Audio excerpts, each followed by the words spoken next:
Vous savez, notre pays, devenu République du Bénin depuis le 1er mars 90, a connu une succession de régimes et de gouvernements, mais il y a une chose importante qui est restée, c'est la forme démocratique de gouvernance que le Bénin, le peuple béninois s'est donné. Comme tout le monde le voit, depuis 4 ans, les fondamentaux de cette démocratie sont en train de prendre un coup. En ce qui concerne la liberté, les droits fondamentaux, tout ça, il y a beaucoup à redire. Et c'est ce que nous jeunes aujourd'hui, nous constatons avec beaucoup d'amertume. Nous qui avons placé beaucoup d'espoir au régime dit du nouveau départ, nous voyons aujourd'hui que les libertés fondamentales sont en train de prendre un coup. Mieux, pour ce qui nous concerne encore le plus, en ce qui concerne le bien-être de la jeunesse, la question de l'emploi, les espoirs ne sont pas comblés.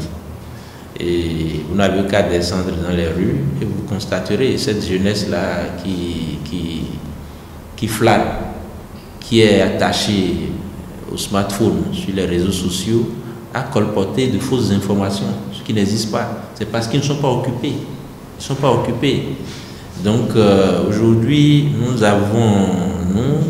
surtout personnellement, nous avons beaucoup de regrets par rapport aux attentes qui ne sont pas comblées. Et nous pensons que nous devons nous réveiller davantage, fédérer les efforts pour pouvoir provoquer l'alternance en 2021. C'est ce qui nous préoccupe en ce moment. C'est vrai qu'on chante beaucoup réformes, mais l'essentiel n'est pas de les chanter. L'action publique, le but de l'action publique doit viser la cible. Comment est-ce que le peuple doit contribuer fondamentalement à l'amélioration de la qualité de vie? Un gouvernement ne vient pas pour faire une réforme pour rendre la vie plus dure au peuple. Non, c'est pour faire en sorte que, même si des décisions difficiles se prennent, pour qu'à moyen ou long terme, qu'on puisse voir une amélioration dans la qualité de vie.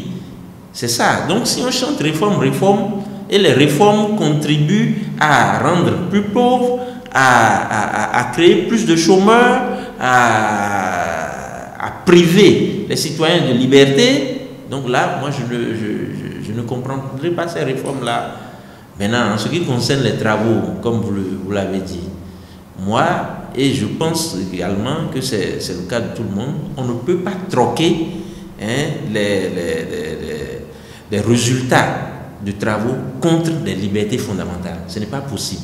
On ne peut pas dire que est-ce que vous préférez tous aller vivre en prison pour que tout Cotonou soit bitumé, par exemple. Ce n'est pas possible. Ce n'est pas possible.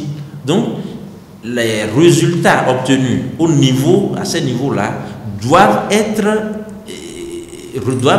en corrélation avec les autres aspects également, surtout en ce qui concerne les libertés fondamentales. Vous savez ce que nous avons subi tout à l'heure, il y a quelques jours. Si le citoyen lambda ne pense pas que le droit lui est appliqué de la même façon du nord au sud, de l'est à l'ouest, là il y a problème. Et c'est ces choses-là que nous devons revoir fondamentalement. C'est ces choses que nous critiquons dans la gouvernance qui se passe en ce moment. C'est ça que nous devons revoir. La lutte contre la corruption, nous avons eu l'impression qu'elle est sélective.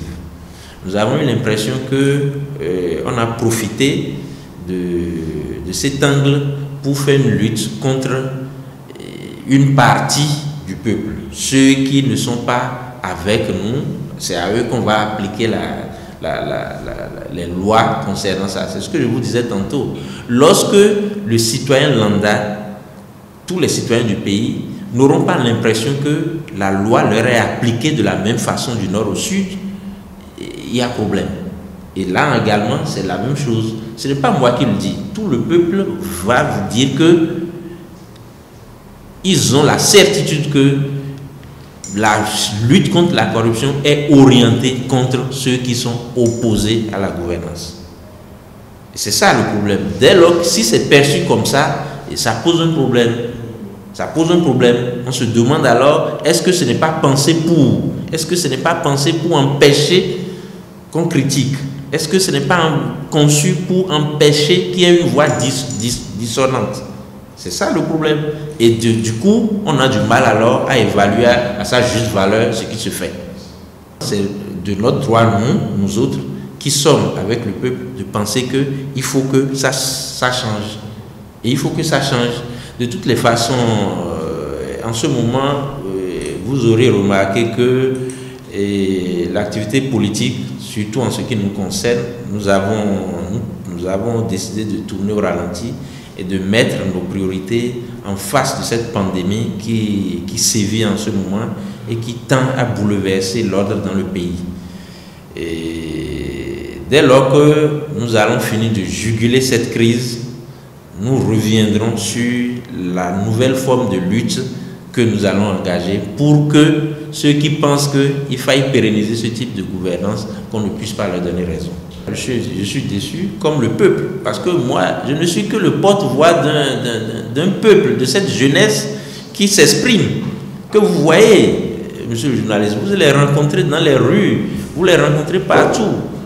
Nous n'avons pas pu apporter, et ça, je suis persuadé que le président Talon lui-même en est conscience, qu'il n'a pas pu apporter les solutions escomptées à la jeunesse.